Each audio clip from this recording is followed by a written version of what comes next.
Hello and welcome to another episode of Into the Pit. You've all heard it, you followed it in the media, the mudslinging between the remaining Mötley Crüe members and founding guitarist Mick Mars is continuing and reaching a point of ridiculousness.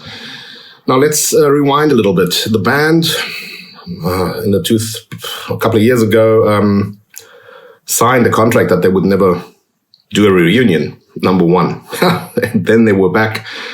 Obviously, the cash was too inviting. So they decided to do another round. Then let's spool forward. The critique has gotten louder. Vince's vocals were mediocre, terrible. He was not in shape. And then suddenly Carmine, a piece, mentioned that, Mötley Crüe had sort of been using backing tracks. He'd been speaking to Mick Mars. And basically a lot of critique apparently coming from the other Mötley guys towards Mick.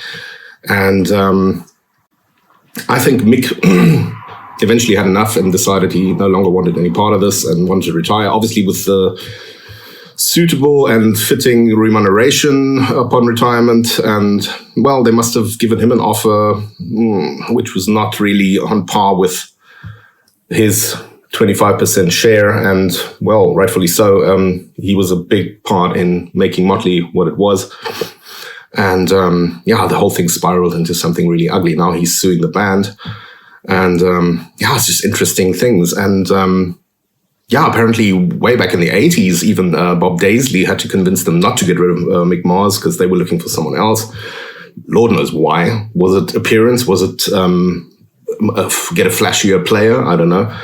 And, Mick is probably at the time was no George Lynch or Jake Lee, but he had a signature sound and he really was an integral part of what made Mötley Crüe. And probably had a huge input in crafting the songs and making them sound the way they did.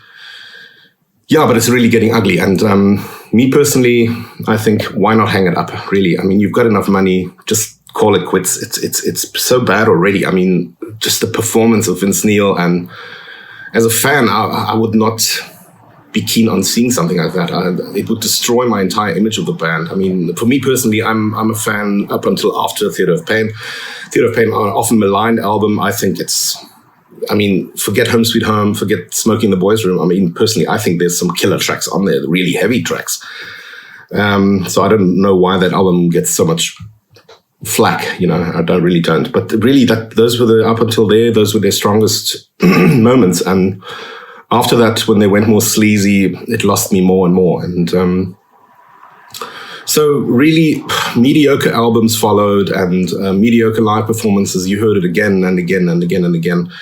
There's so many spoof videos out there with speech bubbles and lyric interpretations of the weird noises that Vince makes. And it's just, and you see so many other bands out there that are even older and they deliver.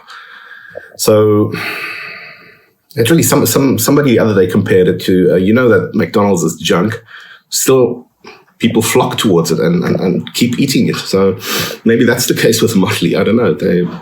And every time they re-announce it to everyone, I just want to go see them one more time, and another time, and one more time. And the quality suffers, and backing tracks start sneaking in, as have with so many bands. I mean, I can understand if you use backing tracks, apparently like Blackie Lawless did, to underline your lead vocal with, harmonies, chorus effects, that kind of stuff. That I can really understand. I mean, it's either that or get 4 backup singers, I mean, then check how Pink Floyd did. I mean, they have backup singers on stage. And which leads me to another point. Mötley has backup singers. And but no matter how good they sing, they can't really hide the fact that the lead singer is terrible. So in terms of backing tracks, I can understand it to that point if you want to enhance the lead vocals and that kind of stuff. But if it comes to really just like Milli Vanilli-esque, sort of the entire performance is on tape and even instruments, and Mötley's material isn't that complicated, it's not that hard to play.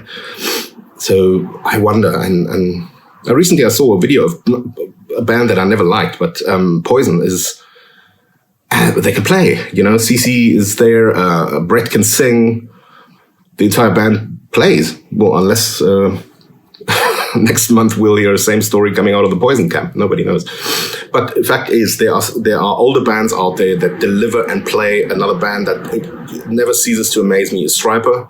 They've come back heavier and more ferocious than ever before, and yeah, it's real, you know. And Michael Sweet has really looked after his voice. So there's just one example of someone that still sings amazingly. And but yeah, the whole slam fest is just it's getting so ugly, and so it makes you really lose that.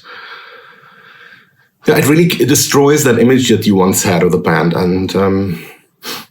and especially when you sort of start thinking, well, yeah, if it's just about cash, and if it's just like a normal work situation, sort of work partners kind of thing, well, maybe that's a very naive way of looking at it, that it's four guys that are good buddies, always hanging out and having fun. And, you know, maybe that's the naive way of looking at it. It's reality is way different. I mean, you've seen it from the Judas Priest camp. You've seen it from Slayer. Money is a big thing. And if there's one partner that's unhappy, that's not getting his share, then, yeah, you're looking for trouble. And if luck's not on your side, you'll be ousted and somebody else will be put in that place that works for less. I mean, it's no different in the industry and in the work situation. And now Mötley Crüe have announced that they're working on material for a new album with John 5. So, yeah, probably a bit of a, what do you call it, distraction maneuver to possibly work a little bit against all the negative news out there at the moment. So I'm not holding my breath for another Mötley album that, I don't know, I haven't liked their material for a long, long time. So, but anyway, let me know what you think, and will you be going to the next Mötley show or not, etc. Obviously, there's different opinions. How do you feel about the backing tracks situation altogether? So that'll be interesting to hear. Have a good week.